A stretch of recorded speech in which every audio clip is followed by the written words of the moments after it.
écouter, vous entendre, et si vous trichez, si vous n'avez pas les compétences que vous pensez, que vous prétendez avoir, il le saura tout de suite. Vous allez être grillé. Donc, la triche est absolument impossible. Il y a ces soutenances aussi. Vous allez soutenir par oral, en visioconférence toujours. Hein. Tout est full online. Hein. Ouais. Tout est totalement en ligne. Vous allez soutenir vos projets. Chaque fois que vous avez un projet, vous allez le soutenir auprès de 2 mentors successifs. Pour gagner en impartialité et pour être certain que vous avez vraiment acquis ces compétences-là. Vous ne pouvez pas tricher lors d'une soutenance. Vous avez une base de ce que vous avez fait, mais vous ne pouvez pas tricher. Max qui nous pose la question, comment se passe la validation finale? Et il y a de plus en plus de gens qui nous posent cette question-là parce que vous êtes quand même plusieurs grosses centaines à être Premium Plus aujourd'hui, à suivre ces formations. Et beaucoup d'entre vous arrivent quasiment au bout. Donc, comment ça se passe? Comme donc je précisais au départ sur le comment ça marche, comme je disais, les parcours sont constitués de projets. Donc pour pouvoir valider votre formation et obtenir le titre, vous devez donc réaliser tous les projets sans exception de votre parcours, valider donc toutes les compétences de ces projets. Vous allez ensuite devoir les soumettre face à un deuxième mentor, donc impartial, pour confirmer la validation de ces compétences. Et c'est le cumul de la réalisation et validation de ces projets qui vous permet de déposer votre livret de compétences, votre dossier, qui lui est soumis face à un jury.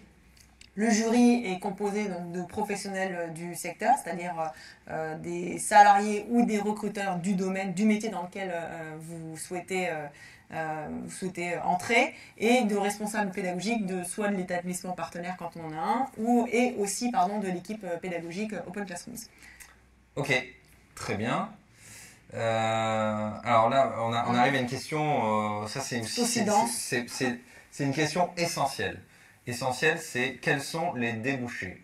Et c'est vraiment essentiel parce qu'aujourd'hui, nous, on se rend compte que vous êtes nombreuses et nombreux à vous focaliser sur le diplôme et on est super fiers de vous proposer ces diplômes et c'est unique au monde, hein, ces diplômes 100% en ligne, on est les seuls aujourd'hui à le faire, on est très fiers. Mais le diplôme, c'est juste une étape. Et derrière, nous, ce qui nous intéresse, c'est que vous trouviez un job. Donc la question de quels sont les débouchés, c'est une question qui est hyper importante pour nous. Effectivement, et c'est vrai que l'intérêt des certifications professionnelles, c'est que justement, si elles existent, c'est parce que ce sont des métiers en tension et qu'il y a de l'emploi sur le marché du travail. Donc c'est vraiment un plus. Et puis c'est des formations métiers. Donc on vous enseigne à être opérationnel en poste. Donc pour les débouchés, donc si on repart sur les 3 formations qu'on avait, donc développeur web junior, développeur d'application et chef de projet multimédia. Donc pour développeur web junior au niveau des métiers, on est sur intégrateur web, développeur web junior et aussi développeur JavaScript junior ou PHP junior. Donc c'est vrai que c'est essentiellement à la base donc un poste assez opérationnel comme je disais tout à l'heure sur la création de sites, mais on vous apporte aussi tous les éléments pour pouvoir aussi faire un peu de programmation et accéder à des postes en JavaScript. Pour ce qui est des salaires, on est au niveau du junior quand vous commencez entre 23 000 et 30 000 euros bruts par an. Et puis, quand vous montez en compétences et en ancienneté, on est entre 30 000 et 35 000 euros bruts annuels. L'ancienneté, ça peut s'acquérir si vous êtes bon en 3-4 ans. Dans le milieu de la programmation, ça peut aller très vite. Et quand vous êtes très très très très bon, ça peut grimper très très haut. Effectivement. Et ensuite, vous demandez souvent les types d'entreprises. Donc là, on est dans des agences de communication, les SS2I, qui sont aujourd'hui des ESN. J'oublie, ESN. SS2I. Voilà, des startups comme la nôtre par exemple. Et donc ensuite, si vous êtes pour les débouchés de chef de projet multimédia par exemple, donc là encore, comme le titre l'indique, vous pouvez postuler en tant que chef de projet multimédia ou web mobile. Et comme l'écosystème est assez large, comme je disais, on vous apporte cette formation quand même 3 spécialisations dont l'objectif est effectivement que vous ayez des compétences larges en tant que chef de projet, mais aussi que vous puissiez accéder à cet écosystème et postuler à d'autres postes.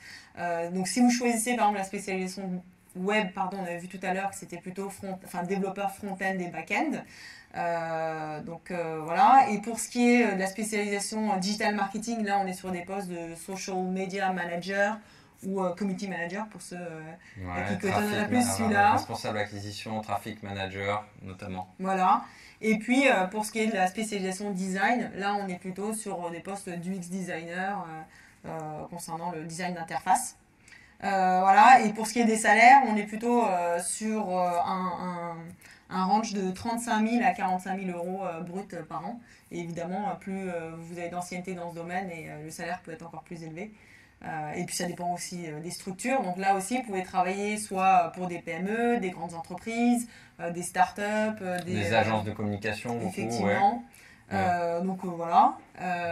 Et puis développeur d'applications. Donc les postes auxquels vous pouvez accéder, ce que vous me disiez tout à l'heure, c'est développeur front-end et back-end. Donc vous gérez la création du site, voilà, la création du site et son administration de base de données. Donc là, on a les deux spécialisations qui vous permettent encore une fois d'aller dans un range de postes, donc front-end pour la spécialisation front-end, et puis développeur back-end si vous prenez la spécialisation PHP Symfony.